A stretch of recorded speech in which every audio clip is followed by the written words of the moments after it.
It's been very interesting these past couple of days because we were told that Resident Evil Requiem was this Game of the Year contender, that this was some big deal, that this was some like genre-defining thing, that this was some massive industry success story, and not only has Pokapia outperformed it, both critically and commercially, the game has been completely forgotten.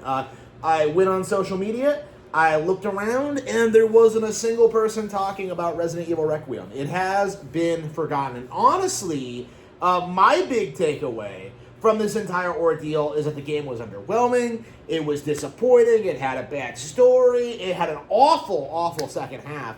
Like, Resident Evil Requiem just failed to live up to any of its potential. And nobody is even addressing this. That Resident Evil is an IP on the decline. And this is like the weird thing about this. And this kind of goes into what I've been saying for a long time about Capcom fans in general and how they behave. Like, they really seriously believe that Capcom is on the top of their game and they're putting out banger after banger. You know, I've seen so many people like pre-release a Resident Evil Requiem trying to say that like, oh yeah, Resident Evil has had all these endless strings of non-stop hits. And I'm just sitting here thinking that like 2 Remake wasn't that good, 3 Remake was a disaster, 4 wasn't as good as the original, like, you know, Village was awful, 7 was terrible. Like, again, what good Resident Evil games are you playing?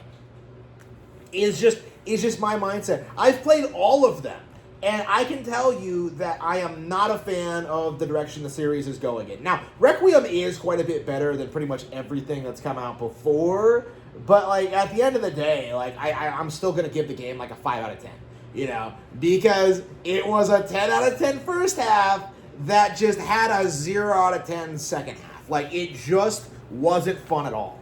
And that is something that I do think anyone who's being genuine about this experience will say, is that motorcycle segment was bullshit. You know, Raccoon City was bullshit. You know, the RPD was bullshit. Like, again, that laboratory at the end, bullshit. Like, again, I'm seeing people complain about, like, the orphanage section where you play as Chloe.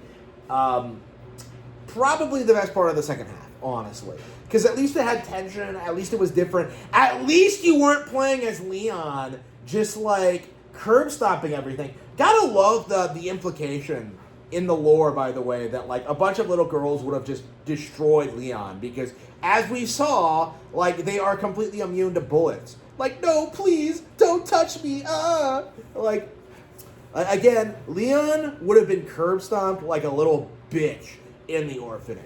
You know, Chloe is such a better protagonist, such a better character. Wish we got more of her, right? Like, they should have focused more on that. The whole idea of being, like, endlessly cloned and, like, eventually finding salvation while, like, you know, your other clone gets, like, completely wrecked by the woman who saved you. Like, there's so much potential there, like, narratively. They could have done something, but no, absolutely not. We had to segue into Leon worship.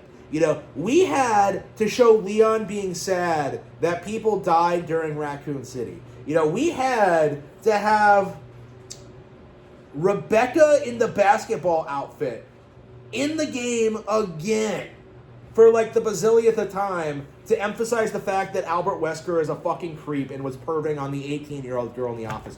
Like, what are you doing? Like, what are you doing? Like, I don't even think Rebecca's appeared in, like, a modern RE. And that specific photo has appeared, like, I don't know, more times than fucking Jill.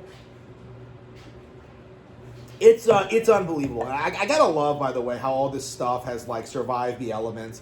It survived the decades, you know. There's still, like, one zombie officer zombie running around the RPD, even though supposedly they're running, like, you know, a top secret, like, bioweapons facility underground. It's like, you're telling me that Raccoon City was missile struck, and yet somehow there are still people, like, working down there and doing things? Like, it doesn't make any sense.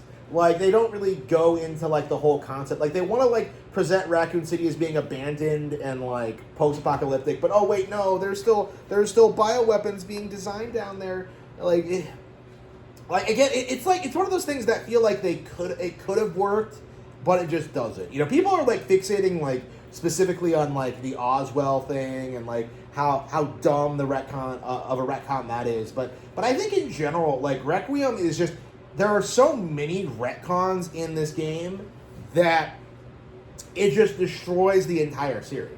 And nobody is talking about it because the game simply isn't popular enough or relevant enough to be talked about after 2026. You know, this is going to be a lot like Village, right? Where that game came out and people were making jokes about Chris and like, you know, you have to fuck my sister, Ethan. Like, you know, like it's like you saw, you know, people were memeing about that when it was new. But like, you know, now that Requiem's out, you know, now that we were allowed to take a step back and like recall what that game was, it's like, I would argue, like, 8, very specifically, is the worst game in the entire franchise, right? And at the time, that wasn't something that, like, anybody talked about. Because at the time, the narrative was that, like, no, we have to worship Capcom. We have to defend Resident Evil. This is the biggest brand in gaming, and it's just not. You know, like, this is the weird thing about Resident Evil, and the thing that I want to address going forward is, like, why exactly are we in this mindset that Resident Evil is like some top tier IP? Because like, well, it's Capcom's best-selling franchise. Like, yeah. And that falls way behind like Nintendo's relevant franchises. You know, this thing consistently like sells less than like Splatoon. It sells less than like Animal Crossing, Mario Kart, Super Mario, the newer Zelda games. Like, what has Resident Evil done to get any kind of like attention at all? Honestly, like, this is a legacy brand.